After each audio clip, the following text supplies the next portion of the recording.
오늘은 말씀 제목을 내가 복 있는 사람이다 그렇게 정해보았습니다. 우리 따라 한번 하시죠. 가슴에 손을 올리시고요.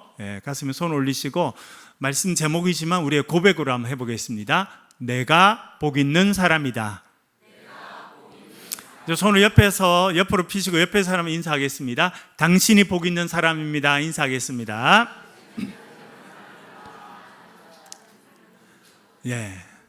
그러고 보니까 다 복 있는 사람들만 오늘 이 자리에 모이셨고 또 온라인으로 참여해 주셨습니다. 감사합니다. 우리는 매일 아침을 맞이합니다. 여러분은 어떻게 아침을 맞이하십니까? 어떤 분은 하나님 참 감사합니다. 또 다른 하루를 선물로 주셔서 너무도 감사합니다. 오늘 우리가 받은 이 선물은 누군가는 그렇게 간절히 원했던 내일입니다. 하나님 감사합니다라고 하루를 시작하는 분도 있습니다. 그러니까 어떤 분은 또 아침 됐네. 또 일하러 가야 되네. 참 좀 제발 일 안 하고 살 수 없나. 그러면서 하루를 시작하는 분들도 있습니다. 우리뿐만 아니라 이 땅의 모든 사람들이 매일 아침을 맞이합니다. 저도 아프리카에서 아침을 맞이했던 때가 있었습니다. 올 1월 중순입니다. 메마른 땅 그 아프리카에서 아침을 맞이했습니다. 아침에 일찍 일어났습니다. 밖에 들판에 나갔습니다. 벌써 소와 염소들이 풀을 먹고 있었습니다. 그 들판에 서서 말씀을 읽고 말씀을 묵상하고 또 하나님께 기도했습니다. 하나님, 이 메마른 땅에 비를 허락해 주십시오. 그렇게 기도를 마치고 그 동네 하나밖에 없는 물을 뜨는 곳으로 갔습니다. 제가 갔을 때는 아무도 없었는데 조금 있으니까 어떤 여자분 한 분이 물을 뜨러 오셨어요. 어깨에 큰 물통을 메고 오셨어요. 이방인은 저를 이렇게 힐끔 쳐다보시고 그리고 한참 내려가야 물 뜰 수 있는 데가 있는데 거기 가서 물을 뜨고 다시 물통을 어깨에 메고 그 길을 다시 걸어 올라와서 집으로 가셨습니다. 조금 있으니까 당나귀를 끌고 사람들이 많이 오더라고요. 당나귀 위에 옛날에 우리 시골에 지게 같은 거 있죠? 그런 형태를 이렇게 당나귀 위에다 만들어가지고 그 위에 물통을 싣고 와서 또 물을 떠서 이렇게 또 당나귀 위에 실어서 이렇게 가더라고요. 그래서 제가 아침밥을 먹으면서 그 선교사님께 아침에 사람들이 물통을 메고 온 사람도 있고 당나귀를 끌고 물 들어오는 사람들이 있더라. 그랬더니 그분이 그 동네 당나귀가 아주 비싸답니다.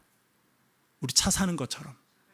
그래서 당나귀를 끌고 오는 사람은 그래도 좀 여유가 있는 사람이고 그렇지 않은 사람은 자기가 직접 물통을 메고 물을 떠날라야 한다는 것입니다. 그 다음 날도 아침이 됐습니다. 제가 들판에 나가서 말씀을 보고 묵상하고 기도하고 그 물 뜨는 곳에 다시 갔어요. 그런데 거기서 그 전날 만났던 여자분을 또 만났습니다. 그분은 여전히 당나귀도 없이 큰 물통을 어깨에 메고 등에 지고 올라왔습니다. 선교사님 말씀이 생각났어요. 이 가난한 동네에서도 더 가난한 사람들은 직접 물통을 어깨에 메고 나를 수밖에 없다. 이 여인이 그런 사람이라고 하는 것을 또 알게 됐습니다. 그리고 이번에는 손에도 자그마한 물통을 들고 있었습니다. 두 번째 만나게 됐어요. 제가 인사를 건넸더니 수줍게 미소를 보여주었습니다. 제가 사진을 찍었는데 보여드릴게요. 이분이 등허리에 물통을 맸죠. 손에는 작은 물통을 들었죠. 그래도 웃음을 보여주었습니다. 내려주셔도 좋겠습니다. 참 아침을 맞이하는 방법은 여러 가지입니다. 이 여인은 매일 아침 일어나면 해야 되는 일이 물통을 챙겨서 얼마나 거는지 모르지만 최소 1km 내지 2km를 걸어가서 물통에 물을 채우고 다시 그 길을 돌아와서 하루를 시작하는 거예요. 그리고 저 여인이 떠가는 물은 그 온 가족 전체가 하루 종일 먹고 씻고 하는데 사용하는 물이에요. 그러니까 대부분 씻지는 잘 못하시고 그걸로 그냥 밥 지어 먹고 물 마시고 하고 사는 겁니다. 아침을 맞이합니다. 힘든 아침. 오늘도 물을 뜨기 위해서 한참을 걸어가서 그 무거운 물통을 어깨에 지고 또 다른 물통은 손에 들고 그렇게 해야 되는 아침을 맞이하지만 미소를 잃지 않는 모습을 보여주었습니다. 우리도 매일 아침을 맞이합니다. 어떤 사람은 기쁨으로 아침을 맞이합니다. 주님 감사합니다. 또 다른 하루를 주셔서 감사합니다. 이렇게 맞이하는 분은 하나님의 복을 많이 받은 사람이에요. 그 복을 누리고 있는 사람이고 그 누리는 복에 대해서 감사하는 사람입니다. 아침에 일어나서 불평이 터져 나오고 아이고 오늘 또 일하러 가야 되네, 아이고 힘든 하루, 그렇게 하는 사람도 하나님께 복을 많이 받은 사람이에요. 복을 많이 누리고 있습니다. 단지 감사하지 못하는 사람입니다. 여러분, 하나님께서는요, 우리가 생각하는 것보다 훨씬 더 많은 복을 우리의 삶에 허락해 주신 줄로 믿습니다. 하나님께서 우리에게 은혜를 주셔서 참 좋은 나라 대한민국에 살고 있습니다. 남미 하면 떠오르는 나라 중에 하나가 아르헨티나입니다. 저도 가보지는 못했습니다만 그 나라에서 온 사람들은 우리가 알고 있죠. 마라도나, 메시 들어보셨어요, 여러분? 세계적인 축구 스타들이 즐비한 그 아르헨티나라는 나라가 있습니다. 한때 우리나라도 50년대, 60년대 아르헨티나에 많이 이민을 갔습니다. 아르헨티나 작년 한 해 동안 물가 상승률은 114%입니다. 공적으로 나라에서 발표한 것만 114%. 그건 뭐냐면 1년에 물가가 2배가 된다는 거예요. 그래서 이 나라 국민들은 월급을 받으면 그날 다 써버립니다. 왜냐하면 물가가 제일 싼 날이 오늘이에요. 경제학자 한 분 이야기를 들어보니까 그 아르헨티나 서민들이 벌어들이는 한 달 수입은 우리나라 돈으로 약 40만 원입니다. 40만 원 한 달에. 그런데 그걸 받으면 그날 다 써버리는 거예요. 왜? 예를 들어 여러분, 참치 통조림이 하나가 1,000원이에요. 6개월이 지나면 이게 1,600원이 됩니다. 그러면 언제 통조림을 사놔야겠습니까? 오늘 사놓는 게 제일 싼 거예요. 그래서 월급을 받으면 그 모든 돈을 그날 다 써서 먹을 것을 다 구입하는 거예요. 그렇게 살고 있습니다. 그렇게 경제가 무너져서 지금은 국민들 중에 세 끼를 제대로 먹을 수 없는 사람이 인구의 절반이 됐습니다.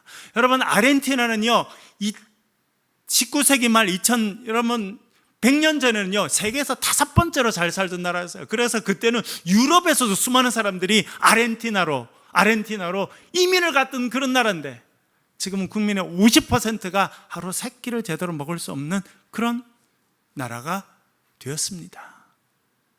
여러분, 그 나라 국민들 비해서 우리가 뭘 더 잘했습니까? 그 서민들도 열심히 살아요. 아침부터 일어나서 열심히 살고 먹고 살려고 하고 자식을 기르기 위해서 애쓰고 살아갑니다. 그런데 정치, 경제, 구조와 여러 가지 문화가 그렇게 되지 않아서 엄청난 고통을 겪고 있는 겁니다. 매일 눈을 뜨면 물가가 천정부지로 솟는 겁니다. 물론 우리도 최근에 코로나를 지나면서 물가가 높아졌죠. 그래서 얼마나 힘들었습니까? 그러나 그래도 우리는 비교적 안정 가운데 살아갈 수 있습니다. 우리가 누리는 이 평화와 이 은혜는요, 당연한 게 아닙니다. 우리는 너무나 당연하다고 생각하죠. 오히려 많은 사람들이 불평이 넘칩니다. 왜 우리나라는 이때 이 모양이냐. 그래서 많은 분들은 시간을 어디다 보내냐면 정치인들 욕하는 데 보내. 기독교인들도 예외가 아니더라고요. 보니까 목회하면서 보니까 기독교인도 예외가 아니에요. 매일 TV 틀어놓고 매일 모여가지고 뭐 정치가 어떻고 뭐 어떻고, 그러면 대부분 어떻게 돼요? 어떤 놈 어떻게 해야 된다는 걸로 결론 끝나는 거예요. 그렇게 우리가 불평하고 원망하고 힘들어하는 그런 나라처럼 보이지만 여러분, 저도 이번에 잠시 해외에 갔다 오면서 와, 우리나라 진짜 잘 사는구나, 그런 생각을 하게 됐습니다. 지난주에 이어서 이번 주까지 우리가 부른 찬송이 있죠. 그 찬송이 무엇입니까? 받은 복을 세어보아라. 우리가 정말 시간을 내서 받은 복을 세어보고 그게 감사하는 것이 첫 번째. 원망하고 불평하고 이게 잘못됐다 저게 잘못됐다 이거 끄덕 고치자 하기 전에 서서 받은 복을 세어보고 감사하는 마음이 첫 번째라는 거예요. 지난 8월 말에 2주간 제가 특별 휴가를 가졌습니다. 여러분 기도해 주셔서 참 잘 다녀왔습니다. 유럽의 몇 나라를 다시 가보았습니다. 왜냐하면 제가 24년 전에 미국에서 유학을 마치고 유럽에 가서 한 달 동안 유럽의 10개국을 다닌 적이 있었거든요. 세상은 넓고 내가 뭔가 배울 게 있지 않나 하고 가보았습니다. 24년 만에 다시 그곳을 가보게 되었습니다. 미켈란젤로의 다비드상을 직접 보고 너무 감격했습니다. 와, 이런 예술품을 만들어낼 수 있구나. 너무 좋았어요. 그런 500년 전에 만들어 놨던 그림과 작품들 보면서 너무 감격하고 너무 좋다 생각했어요. 그런데 지금 이탈리아는 너무 힘들더라고요. 우리가 잠깐 있어 보니까 너무 힘들어요. 첫 번째, 제가 24년 전에 제일 맛있었던 게 이탈리아 가서 마르게리타 피자였거든요. 피자가 너무 맛있어요. 조각 피자 하나 사서 점심을 먹는데 너무너무 맛있었어요. 그래서 가가지고 피자를 딱 시켰는데 너무 짜요. 억수로 짜더라고요. 그래서 우리가 식당을 잘못 왔구나 하고 그 다음날 또 다른 식당에 가서 같은 메뉴를 시켰습니다. 피자가 또 짜고 맛이 없습니다. 또 다른 식당 갔어요. 또 짜고 맛이 없어요. 와, 놀랐어요. 그리고 제가 차를 빌려서 운전하고 다녔는데 이제 이유는 나라 국경이 없습니다. 우리나라 여기서 있다가 경기도 가듯이 가면 경기도 오신 거 환영합니다 이렇게 돼 있어요. 나라 국경 딱 지나면 이탈리아 딱 써 있으면 이탈리아 국경이 들어왔구나 하는 것만 알면 됩니다. 나라 국경이 없어요. 그런데 그 국경을 통과하는 길에 차들이 얼마나 많은데 2차선이에요. 편도 2차선. 속도 제한은 130km입니다. 사람들이요 얼마나 빨리 달리는지. 그런데 질서가 없어. 저는 한국에 운전하는 분들이 질서가 없다고 생각했는데 이번에 거기 가보고 와, 우리나라 사람들 질서 잘 지킨다 하는 걸 알게 됐어요. 시내는 특별히 오래된 도시고 유명한 도시일수록 500년 전, 600년 전에 만들어 놓은 길을 그대로 쓰고 있습니다. 그래서 길이 좁아서 차를 큰 걸 타고 다니지 못한다는 걸 알게 됩니다. 길이 얼마나 좁은지. 그런데 그 좁은 길에 오토바이가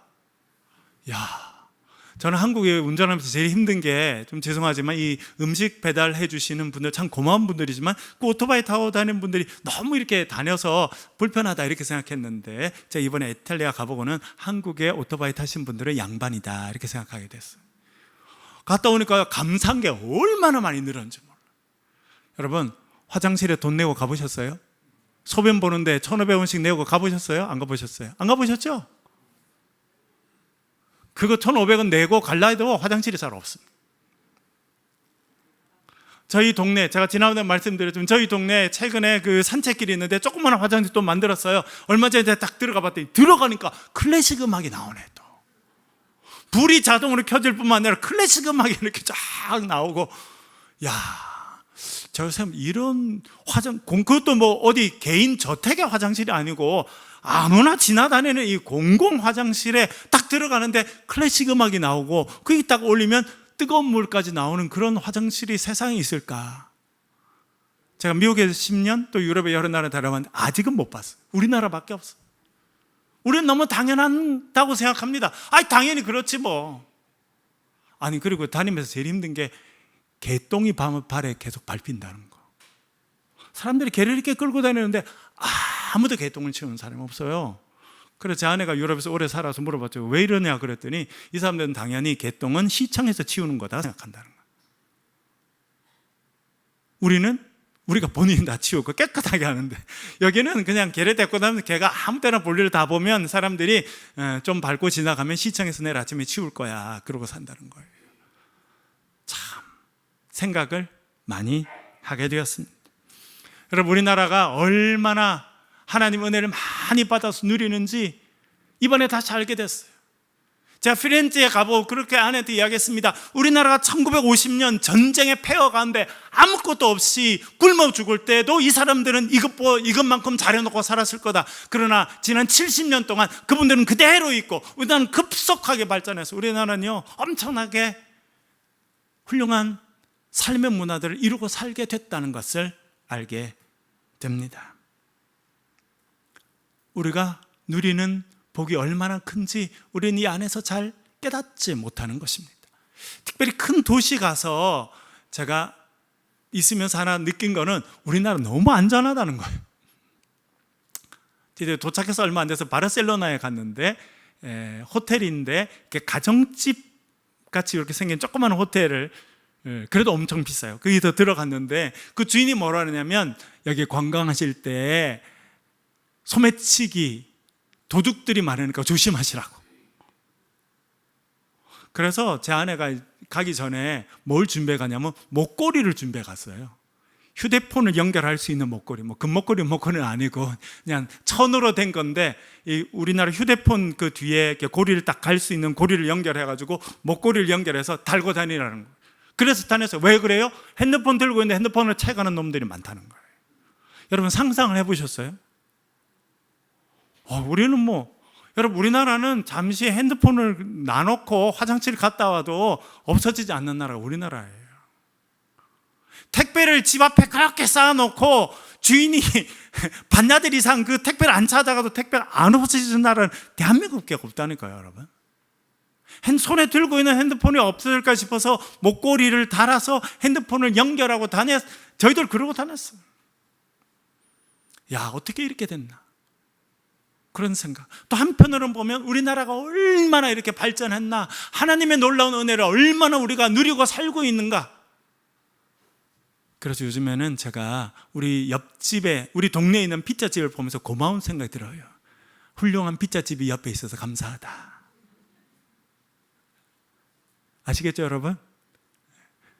그 다음에 저희들이 이렇게 와서 여기 먹는 피자 그런 게 얼마나, 우리가 사실은 세상에서 제일 맛있는 서민들이 먹는 피자 중에서는 저는 아주 고급스러운 식당에 안 가봤으니까 그건 잘 모르겠고, 하여튼 보통 사람들, 서민들이 먹는 피자는 우리가 이탈리아 사람보다 훨씬 맛있는 피자를 먹고 훨씬 맛있는 커피를 마시고 있다는 것만 아시면 됩니다. 우리가 누리는 은혜가 얼마나 큰지 세어볼 필요가 있어요.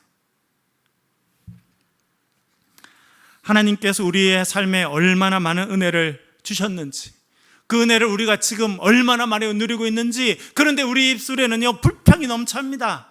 원망이 넘칩니다. 여러분, 하나님 기뻐하시는 모습이 아니리라 생각합니다. 매일 아침을 맞이하거나 하나님 오늘 하루를 선물로 주셔서 감사합니다 고백하실 수 있기를 간절히 바랍니다. 하루 일과를 마치고 저녁에 누울 때 하나님 감사합니다, 안전한 하루 주셔서 감사하고, 마음껏 편히 다닐 수 있는 곳을 주셔서 감사하고, 하나님께서 허락하신 이곳에서 누리며 살 수 있도록 허락하셔서 감사합니다. 그렇게 하루를 마무리하는 지혜가 있으시길 주의 이름으로 간절히 축원합니다. 하나님께서 우리의 삶에 복을 주셨어요. 복 있는 자가 바로 저와 여러분이다 라고 하는 것입니다. 지난 3개월 가까이 우리가 시편을 묵상하였습니다. 시편은 150편으로 되어 있습니다. 시편 주제가 있습니다. 누가 복 있는 사람인가 라고 하는 주제입니다. 여러분, 반복해서 말씀드렸습니다만 누가 복 있는 사람입니까? 내가 복 있는 사람이고 주님의 날개 아래로 피하는 자가 복 있는 자라는 것입니다. 제가 지난 주일날에도 말씀드렸어요. 우리는 복 있는 자라고 하면요 어려움이 아무것도 없는 인생이라 생각합니다. 탄탄대로를 달리는 인생이 복 있는 인생이라 생각합니다. 성경을 보세요. 여러분, 실제로 그렇습니까? 요셉을 예로 들어 보겠습니다. 요셉은요 부잣집 사랑받는 아들로 태어났어요. 지금도 색깔 있는 옷을 입는 거 쉽지 않은데 그 옛날에 색깔 있는 채색 옷을 입는 그런 특권을 누리고 살았습니다. 부잣집에 사랑받는 아들로 태어났어요. 그렇게 계속 살 줄 알았는데 인생은 그렇지 않습니다. 아버지의 사랑을 받았지만 대신 형들이 그를 미워합니다. 그래서 그를 미디안 상인들에게 팔아버립니다. 하루아침에 부잣집 사랑받던 아들에서 노예 시장에서 팔리는 인생이 됐어요. 그래서 보디발이라는 사람의 집에 노예로 팔려갔습니다. 거기서도 열심히 살았습니다. 최선을 다해 살았어요. 그런데 주인 마님이 유혹을 한 거예요. 그 유혹을 믿음으로 뿌리쳤습니다. 그러면 박수 받아야 되는데, 그렇죠? 믿음으로 유혹을 뿌리쳤으면 박수 받아야 되는데 그는 억울한 누명을 쓰고 감옥에 갇히는 인생이 되었습니다. 여러분, 요셉은 복 있는 인생입니까? 저주받은 인생입니까? 복 있는 인생입니까? 저주받은 인생입니까? 복 있는 인생입니다. 복 있는 인생도요, 어려움이 닥쳐와요. 복 있는 인생도 고난을 겪게 됩니다. 억울한 일을 경험하게 됩니다. 팔려가기도 하고 감옥에 던져지기도 하고 원치 않는 질병으로 고생을 하기도 하고 실패를 경험하기도 하고 일어나서 나를 치는 사람들이 많은 그런 어려움을 겪게 된다는 것입니다.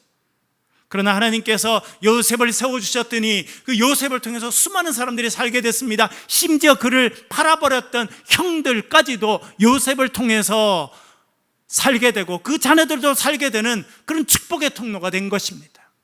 여러분, 복 있는 사람, 그 사람은 어려움이 아무것도 없는 사람이 아니라 하나님의 경륜 가운데 살아가는 사람이고 하나님께 피하는 사람이고 하나님을 믿음으로 섬기며 살아가는 사람인 줄로 믿습니다.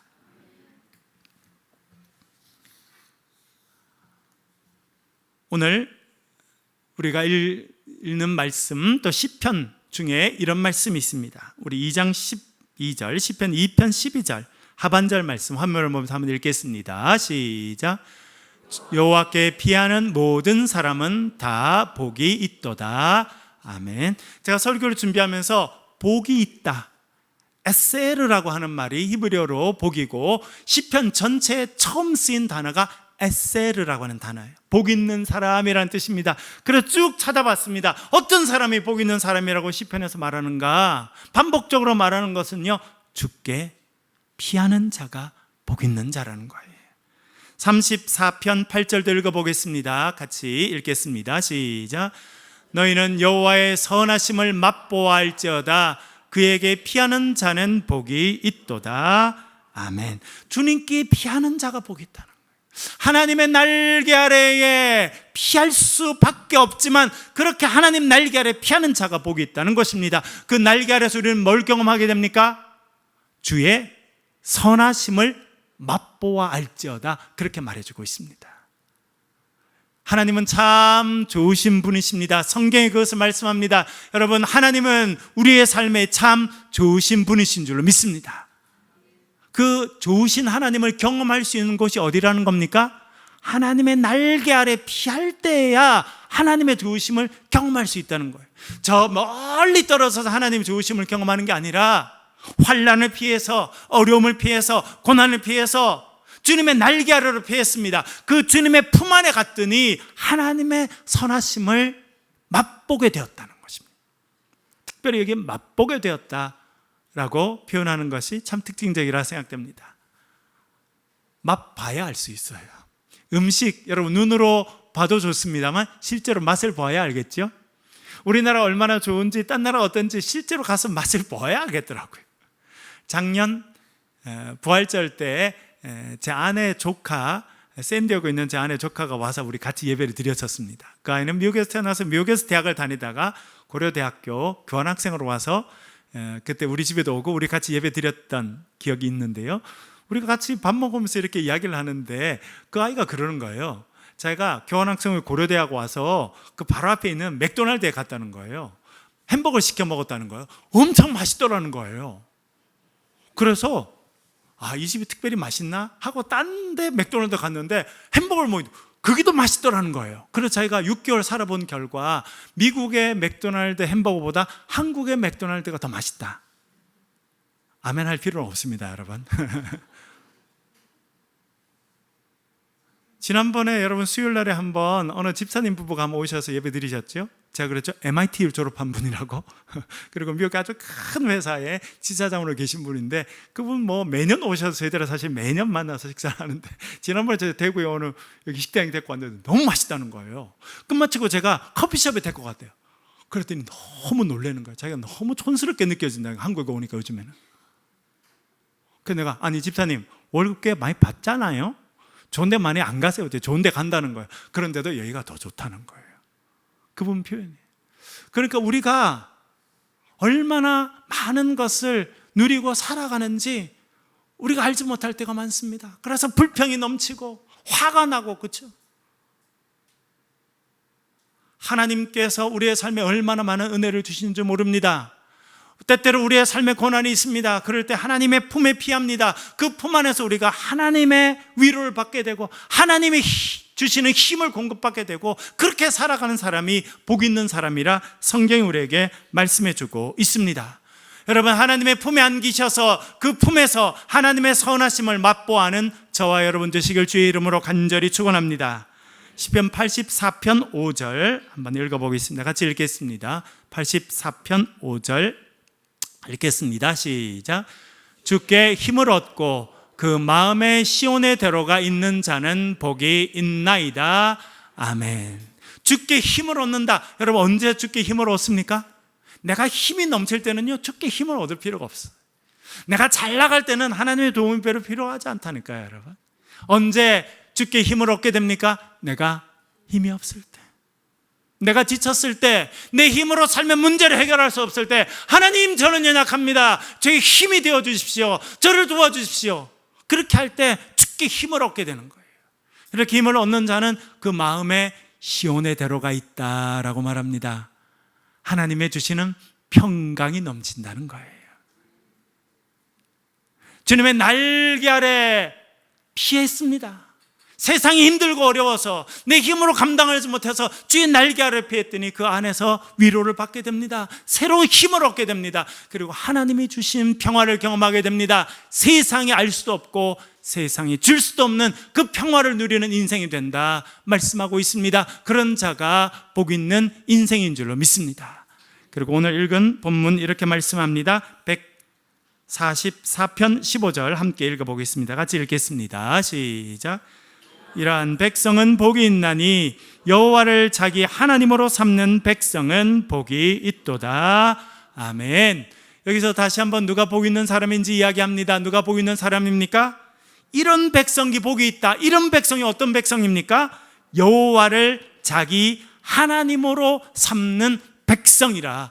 그 백성이 복 있는 자라 말하고 있습니다. 여러분은 하나님을 여러분의 하나님으로 고백하십니까? 고백하시는 분은 같이 아멘 하겠습니다. 여러분 하나님을 여러분의 하나님으로 고백하십니까? 그렇게 여러분이 고백하신다면 여러분이 복 있는 사람이라 성경이 말씀합니다. 그러니까 내일부터 아침을 맞으실 때 어떻게 하시면 좋겠습니까? 주님, 물 뜨러 가지 않아도 우리 집에 물이 나오니 감사합니다. 100m 걸어가서 볼일 보지 않아도 우리 집 안에 화장실이 있으니 감사합니다. 그렇게 하나님께 감사하며 받은 복을 세워보고 주께 찬양하는 그런 인생으로 살아가시길 주의 이름으로 간절히 축원합니다.